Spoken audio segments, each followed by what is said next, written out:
Pessoal, seja bem-vindo ao canal USRP Botics Lab Informática.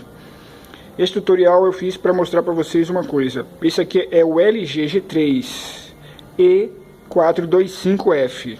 Não faz hard reset. Por quê? Você liga o aparelho, ele liga normalmente. Na hora do hard reset, é necessário que o aparelho esteja desligado, com o cartão de memória retirado e o cartão SIM, que no caso é o chip, também fora do aparelho.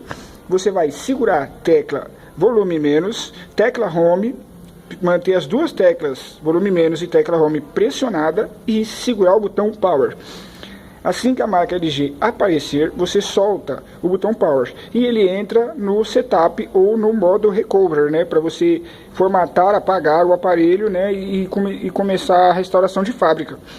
No caso desse aparelho, alguns aparelhos com o mesmo problema também, às vezes a pessoa pode ficar se perguntando por que não faz o hard reset. Será que está certo as informações? Sim, elas estão corretas. A maioria dos vídeos que você viu aqui no YouTube estão corretas. Mas o que acontece é o seguinte: o hardware do aparelho está danificado e não o software. Você clica no volume menos, clica na tecla home, pressiona o botão power e não faz o hard reset. Ele inicia de novo e aparece novamente a senha e você não consegue tirar. Por quê?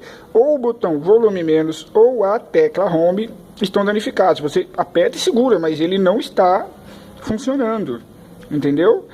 Ou a home, ou o volume menos ou a home, as duas teclas usadas para entrar no setup para fazer o hard reset do LG L3 E425F. Então fica aí o tutorial.